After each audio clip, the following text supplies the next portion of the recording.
বন্দে পুরুষোত্তম, বন্দে পুরুষোত্তম, বন্দে পুরুষোত্তম। পরম প্রেমময় দয়াল শ্রী ঠাকুর প্রচণ্ড আতুল চরণে কোটি কোটি প্রণাম। আর আমার ইষ্টপ্রণাম দাদা মায়েদের আনন্দিত জয়গুরু জানাই। এখানে আমি দীপরক্ষী 25/7/1955 সোমবার ঠাকুরের সাথে কিছু ভক্তদের কথাবার্তা উত্তর প্রশ্ন এগুলো করা হয়েছিল। তিনি যে উত্তর দিয়েছিলেন সেগুলো এখানে আমি আপনাদের সাথে তুলে ধরছি। তো এক ভক্ত জনার্দন দা জিজ্ঞাসা করলেন, আপনার কষ্টের সময় যারা সুখ ভোগ করতো তাদের দেখে আপনার হিংসা হতো না? শ্রী ঠাকুর বললেন, সবেগে মাথা আন্দোলিত করতে কখনোই না। তারপর আবার কলকাতা থাকার স্মৃতি রোমন্থন করে বলছেন, ওখানে পাওয়া যেত শুটকি, নারকেল আর চাপা কলা, তাই খেয়ে কতদিন কাটিয়েছি, বুদ্ধি করে খেতাম। কলাও নিউট্রিশন আছে, নারকেলটাও নিউট্রিশন। কিছুদিন একটা হোটেলে আমার খাওয়ার ব্যবস্থা হয়, সেখানে 60 টাকা করে নিত। সেই জায়গায় আমাকে খেতে দিত। সেখানে অনেকগুলি ছাগল বাঁধা থাকতো, তাদের লোম না দিয়ে এসব জায়গায় ভরা থাকতো। আবার এখানে ওখানে পাকা কাশ ফেলা থাকতো। একদিন খেতে যেয়ে দেখি আমার ভাতের উপর একদল আকাশ। থালা সরাতে হাতে লেগে গেল। তারপর ভালো করে হাত ধুয়ে থালার সেই ভাত ফেলে দিলাম। আমার বাড়ি যাওয়ার দিন কত কুলি যে আমার বাক্স নিয়ে টানাটানি পাড়াপাড়ি ইয়াত্তা নাই। প্রত্যেকে আমার বাক্স ঘাড়ে নিয়ে যেতে চায়। মানুষের কাছে দরদি বান্ধব হয়ে ওঠা খুব বেশি কিছু নয়। কিন্তু এই সময় শ্রী ঠাকুর জল ও সুপারি চাইলেন, দেওয়া হলো। জল সুপারিটুক মুখে ফেলে বলতে লাগলেন, এই যে কেষ্টদা, বড় খোকা, মণি ওরা আছে। মানুষ যখন ভালো খেত তখন ওরা ফ্যান দিয়ে ভাত খেত। পরমপিতার এমন দয়া। আমার আমার শানু তো তখন ছোট মেয়ে, ওর আবার ফ্যানের উপরে লোভ ছিল।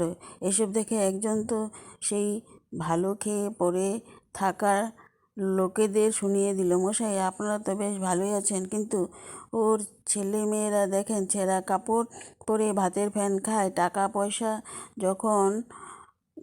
তখন যার কাছে থাকতো 5 টাকা চাইলে সে বলতো, অমুকের কাছে যাও, তমুকের কাছে যাও। এভাবে 50 জনের কাছে ঘুরিয়ে টাকা দিত। সেই ছোটোবেলাও বড় খোকাকে কোনো জিনিস না দিলে সেই সঙ্গীদের ভাগ না দিয়ে নিত না। ওর এরকম আছে, ওকে হয়তো কোনো ভালো জিনিস আলাদা করে দিচ্ছে, তা সে সহ্য করতে পারে না। সবাইকে সমান দেওয়া চাই। বড় খোকার কুকুর পাখি এইসবের বাই আছে। কুকুর বাই আমাদের ছোটোবেলায়ও ছিল, আমার এখনও আছে। পাখি বাইও আমার ছোটোবেলায় ছিল, এখনও আবার এখন ভালো পাখি দেখি না। একবার একটা কুকুরের গায়ে ঘা হয়ে গেছিলো। বড় কাকা তাকে পরিষ্কার করা, ওষুধ দেওয়া, কত রকম করেছিল। তারপরে ও কলকাতায় গেল। যখন ফিরল তখনও শব্দ পেয়ে কুকুরটা দোতলা থেকে লাফিয়ে পড়েছিল। তারপর ল্যাংড়াতে ল্যাংড়াতে ওর কাছে গেল, একেবারে যেন মানুষের চাইতেও বেশি। একটু থেমে বলেছেন, আমার ছোটোবেলায় এত বেশি কষ্ট গেছে, বাপরে বাপ, এত মার খেয়েছি যে তা আর কোয়ার নাই। পাড়াপড়শি যার যখন খুশি কান ধরে একটা চড় দিয়ে দিত। জনার্দন দা বললেন, আচ্ছা, এই জন্য আপনার রাগ হতো না? শ্রী ঠাকুর তখন বললেন, রাগ করে আমার কী লাভ?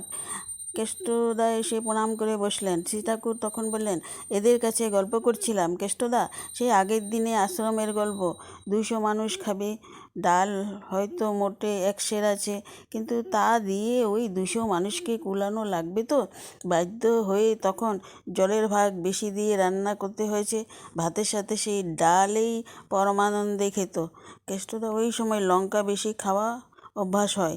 এই বিংশ শতাব্দীতে আশ্রমে প্রথম অমন যে একটা রিক্ত অবস্থা আমাকে পড়তে হবে তা ধারণাতে ছিল। এটা কেষ্টদা বলতেছিলেন। বসে বসে হাউস চালে ভাত চিবোচ্ছি, আদর করার কেউ নেই, মিষ্টি কথা বলার কেউ নেই, কেবল আপনি মাঝে মাঝে যেয়ে এইসব কথা বলতেন।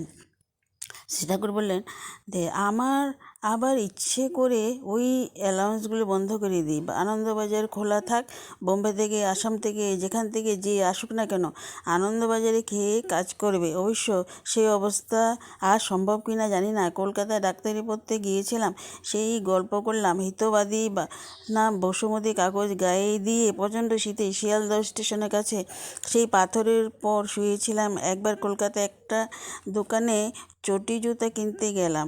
আমার কাছে মাত্র 13 আনা পয়সা ছিল, তাই তাই দিলাম। তো দোকানে জুতো দিল, সেই জুতোর কি গন্ধ শালা, একেবারে কাঁচা চামড়ার গন্ধ। দেখে আমি কলাম, ও জুতা নেব না, আমার পয়সা ফেরত দাও। কিন্তু দোকানে জুতোও দিল না, পয়সাও ফেরত দিল না। বলো, 13 আনা পয়সা তুমি জুতো চাও? কেষ্টদা বললেন, আর কয়েকদিন স্টিমার ঘাটে কুলিগিরিও তো করেছিলেন। তো অসিত ঠাকুর বললেন, হ্যাঁ, সেই সময় অনেককে আমার মা মাসি তুলেও গাল দিত। সেই একবার একজনের মাল নিচ্ছি, তার সাথে বউ আছে। সেই মালটা ভার কি ভীষণ ভার। বাক্সের মধ্যে কি ভরা ছিল ভগবান জানে।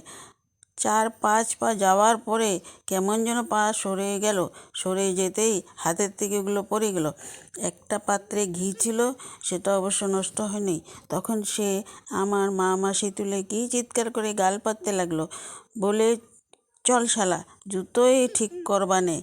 আমি কোনো রকমে নেমে এসে অন্ধকারের মধ্যে গা ঢাকা দিলাম, আর ও ওখানে দাঁড়ায় চিৎকার করতে লাগলো, শালা গলে কনে, আসো তোমার জুতো ঠিক করব, ইত্যাদি ফল কথা আমি দেখেছি। টাকা পয়সা কিছু না, টাকা পয়সা শুধু লোভানি সৃষ্টি করে। মানুষ চায় একটু দরদি, অনুকম্পা, একটু হেল্পিং অ্যাটিটিউড। আমার ফার্স্ট হ্যান্ড নলেজ হলো, যারা স্বার্থ প্রত্যাশায় কাউকে ভালোবাসে, সে ভালোবাসা তার এনজয় করতে পারে না। তারা ভালোবাসে ওই চাহিদাকে। তাদের কথা হলো, ফেল করি মাগ তেল, তুমি কি আমার পর। এরা কখনো সুখী হতে পারে না।